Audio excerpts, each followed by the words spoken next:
समझदार बहू भाग 2। कुछ देर वहां रुककर दोनों वापस अपने फ्लैट पर आ जाते हैं।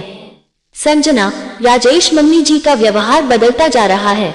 वो तो हर चीज के लिए मुझे ही जिम्मेदार ठहराती रहती है। राजेश, चिंता मत करो, वक्त के साथ सब ठीक हो जाएगा।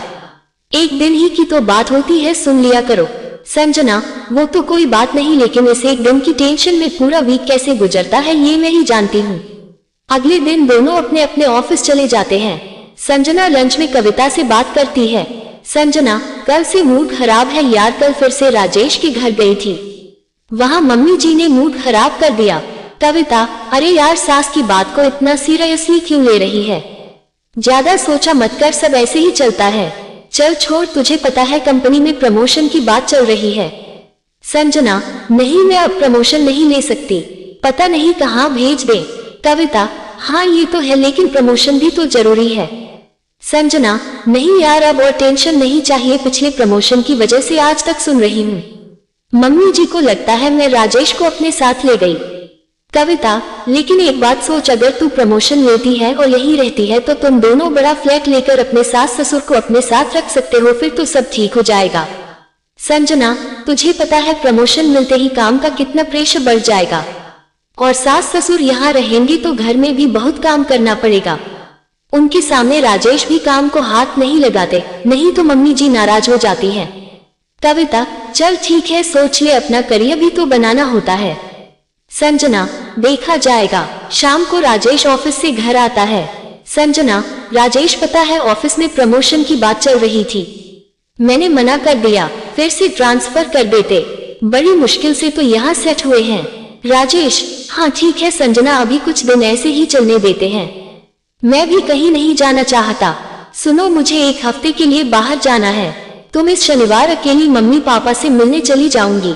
संजना, राजेश, लेकिन तुम्हें पता है मम्मी जी को मेरा आना पसंद नहीं है, वो तो बस तुम्हें देखना चाहती हैं। राजेश, वो तो मैं जानता हूँ, लेकिन अगर हम दोनों में से कोई नहीं गया तो उन्हें चिंता हो जाएगी। संजना, ठीक है, मैं चली जाऊंगी।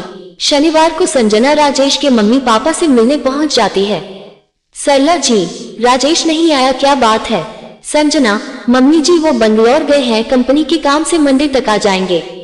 सरला जी, पहले तो मुझे बताकर जाता था, अब की बार बताकर भी नहीं गया। संजना, मम्मी जी अचानक जाना पड़ा, मंडे को आते आपसे मिलने आएंगे। मधुसूदन जी, कोई बात नहीं बेटा, तुम बैठो।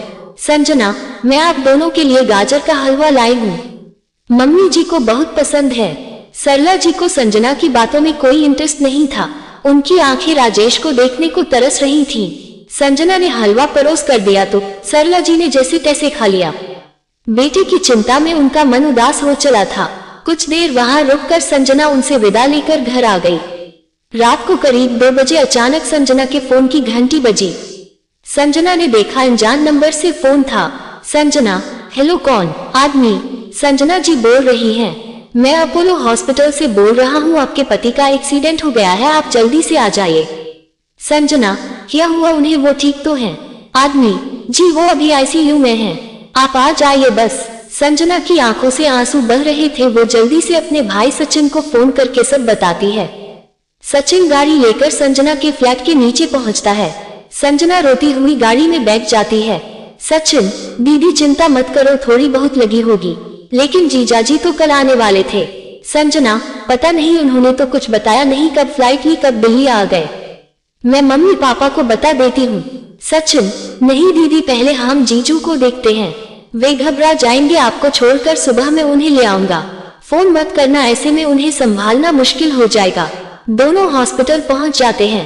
राजेश एयरपोर्ट से कैब लेकर गुरुग्राम आ रहा था, तभी कैब का एक्सीडेंट हो गया। डॉक्टर ने बताया राजेश सीरियस है। संजना, डॉक्टर साहब, मैं एक बार उनसे मिल सकती हूँ? डॉक्टर, देखिए अभी हमें उनके कुछ ऑपरेशन करने हैं।